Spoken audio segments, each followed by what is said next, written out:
ดินจัดสรรซึ่งว่าในปัจจุบันนับได้ว่าเป็นโครงการหนึ่งที่ช่วยพัฒนาที่ดินขยายชุมชนกว้างออกโดยเฉพาะในระยะผ่านมา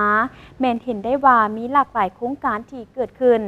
ซึ่งก็เป็นทางเลือกหนึ่งให้แก่ประชาชนได้เข้าถึงการซื้อที่ดินปลูกสร้างสะดวกขึ้นปัจจุบันโครงการดินจัดสรรในเขตต่างๆโดยเฉพาะเขตติดตัวเมืองและชานเมืองแม้นเกิดมีโครงการจัดสรรที่ดินแบ่งขายเป็นจำนวนหลายที่เกิดขึ้นมาใหม่ในแต่ละวันซึ่งส่วนหนึ่งก็เห็นได้ว่าสามารถช่วยสร้างความสะดวกให้กับประชาชนพนักงานทั่วไปได้เข้าถึงการซื้อที่ดินปลูกสร้างเรือนสร้างครอบครัวได้สะดวกขึ้นที่นำมาสู่การพัฒนาขยายชุมชนกว้างออกกลายเป็นตัวเมืองซึ่งในนี้อยู่เมืองไซธานีนครหลวงจันทร์ก็ถือว่าเป็นเมืองที่มีพื้นที่ดินเขตชานเมืองสามารถพัฒนาเป็นโครงการดินจัดสรรได้นับหลายโครงการ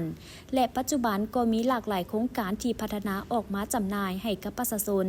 คือดังโครงการดินจัดสรรเขตบ้านไผ่ล้อมหลักเสาสี่เมืองไซธานีซึ่งทีมงานข่าวของพวกเขาก็ได้ลงไปเบิ่งพื้นที่และสัมภาษณ์เจ้าของโครงการดินจัดสรรคือท่านจันทร์สุขแสงมณีซึ่งเพิ่นให้ฮู้ว่า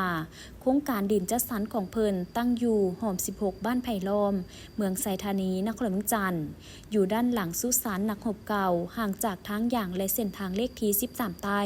บ่ฮอดกิโลเมตรซึ่งโครงการนี้แม่นโครงการทำอิฐที่พัฒนาโดยมีราคาอยู่ที่ 300,000 หา 400,000 กีบต่อเม็ดกะเล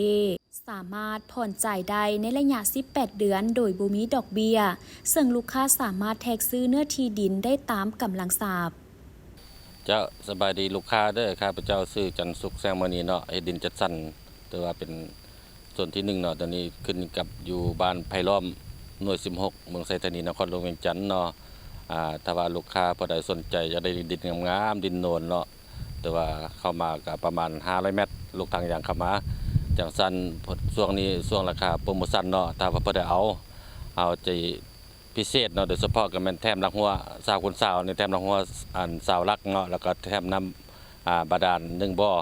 จังซั่นส่วนเด้อเพราะว่ามีจำนวนมีจำกัดเดี๋ยวนี้เฮาก็เริ่มเฮ็ดเนาะหาก็เริ่มเฮ็ดจังซั่นลูกค้าผู้ใดสนใจก็ติดต่อหรือว่าสนใจเบอร์โทรเฮาสิได้ลงข้างลมหันไว้เนาะก็ส่วนเนาะอยู่บ้านไผ่ล้อมเด้อราคานี้ถือว่า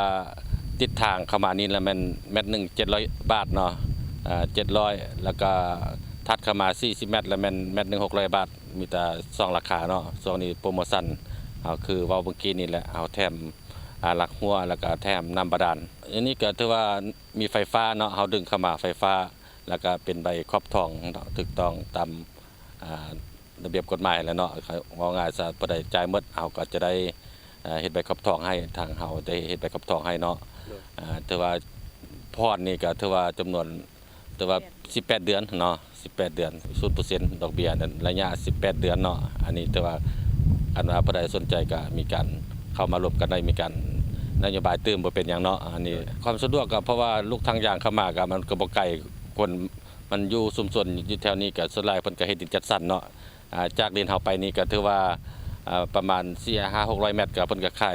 700-800แล้วเนาะอันนี้เฮาขายเข้ามาในก็มาต่ำมันสะดวกสบายแล้วก็ซ่องมามันก็เป็นโนนได้แล้วก็บ่ได้ถมเนาะอันนี้แต่ว่าดินแต่ว่างามเจ้าเฮือนคนอ้อมข้างมาส่วนหลายก็เป็นพนักงานเพิ่นมาอยู่นี่เพิ่นส่วนหลายก็พนักงานทหารเพิ่นมาซื้อดินอยู่แถวนี้แล้วก็มาตั้งแข่งได้จำนวนหนึ่งเนาะเจ้าให้ส่วนหลายก็แม่นพวกเขาเจ้าอยู่หอพักบ่ห้องแถวบ่เนาะเพราะว่าหรือว่า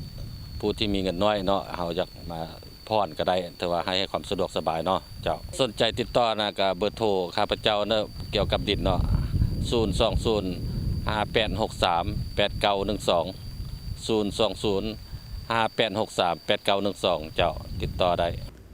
ซึ่งนี่ก็ถือว่าเป็นโครงการดินจัดสรรแห่งใหม่ของบ้านไผ่ล้อมเขตหลักเสาสี่ที่จะเป็นทางเลือกหนึ่งที่สำคัญสำหรับประชาชนพนักงานทหารตำรวจและบุคคลทั่วไปที่อยากจะได้ดินปลูกสร้างหรือเฮ็ดสวนกสิกรรมต่างๆโดยทางโครงการจะได้มีการดึงไฟฟ้าและเจาะน้ำบาดาลให้สำหรับผู้จับจองหรือซื้อดินในโครงการนี้ซึ่งเขตดินจัดสรรนี้ปัจจุบันถือว่ามีเรือนประชาชนตั้งอ้อมรอบแล้วเป็นจำนวนหลายซื้อแล้วสามารถเข้ามาตั้งเรือนอยู่ได้เลย